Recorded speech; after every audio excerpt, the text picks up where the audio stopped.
மருத்துவ கழிவுகளை அகற்றுவதற்காக கேரளா குழுவினர் தற்போது நெல்லை பகுதிக்கு வருகை புரிந்திருக்கிறார்கள்.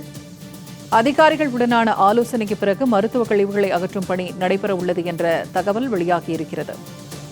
இது தொடர்பான கூடுதல் தகவல்களை நெல்லையிலிருந்து வழங்குகிறார் செய்தியாளர் செல்வராஜ். செல்வராஜ், இப்ப கேரளாவிலிருந்து ஒரு குழுவினர் வந்திருக்கிறார்கள். அவங்களுடைய ஆலோசனை கூட்டத்திற்கு பிறகு இந்த கழிவுகள் அகற்றுவது தொடர்பான முடிவு எடுக்கப்படும் என்ற தகவல் வெளியாகி இருக்கிறது. விவரங்கள் என்ன, விரிவா சொல்லுங்க.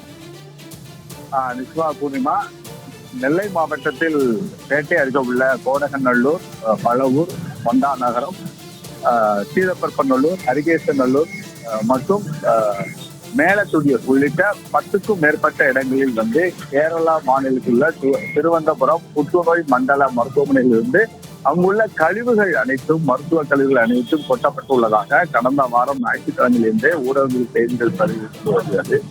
இந்த மருத்துவ கழிவுகள் பல மாதங்களாக இந்த பகுதியில் கொட்டப்பட்டு வருவதாகவும் பொதுமக்கள் தங்கள் குற்றம் சாட்டியுள்ளார்கள். ஏற்கனவே நவம்பர் மாதம் 11ஆம் தேதி அப்பகுதியைச் சேர்ந்த சந்தானம் என்பவர் சுத்தமல்லி காவல் நிலையத்தில் தங்கள் புகார்களை தெரிவித்திருந்தார். இதைத் தொடர்ந்து தென்மண்டல பசுமை தீர்ப்பாயமும் இந்த விஷயம் தொடர்பாக ஏற்கனவே 3 நாட்களுக்குள் இந்த கேரள கழிவுகளை அகற்றப்பட வேண்டும் என அது உத்தரவை பிறப்பித்திருந்தது.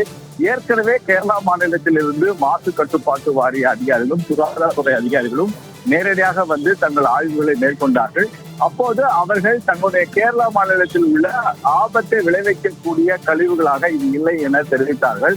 ஆனால் இருந்த போதிலும் பசுமை தீர்ப்பாயம் என்பது நேரடியாக அந்த கழிவுகளை அனைத்தும் உடனடியாக அகற்றப்பட வேண்டும் என தெரிவித்திருந்தது. ஏன்னா குறிப்பாக அந்த பகுதியை மட்டும் இல்லாமல் அது சுற்றுவட்ட பகுதியிலும் ஒரு விதமான துர்நாற்றம் என்பது வீசிக்கொண்டு வருவதன் காரணமாக அந்த கழிவுகளை உடனடியாக அகற்றப்பட வேண்டும் என தெரிவிக்கின்றார்கள். இந்த நிலையில் இன்று காலையில் சுமார் 16 டாரஸ் லாரிகள் மூலமாக இங்குள்ள கழிவுகள் அனைத்தும் அப்புறப்படுத்துவதற்காக கேரளா மாநிலத்தில் உள்ள அந்த மாசு கட்டுப்பாடு வாரியம் மற்றும் சுகாதாரத்துறை இங்குள்ள குழுவினர் நேரடியாக நெல்லை மாவட்ட அதிகாரிகள் தற்போது ஆலோசனை நடத்தி கொண்டு வருகிறார்கள். இந்த ஆலோசனைக்கு பிறகு அவர்கள் நேரடியாக இங்கு உள்ள அந்தந்த பகுதிக்கு நேரடியாக சென்று அந்த கழிவுகளை 16 டாரஸ் லாரிகள் மூலமாக மீண்டும் கேரளா மாநிலத்துக்கு கொண்டு செல்வதற்கான நடவடிக்கைகளை மேற்கொள்ளப்படும் என கூறப்படுகிறது. தகவல்களை பகிர்ந்து கொண்டமைக்கு நன்றி செல்வராஜ்.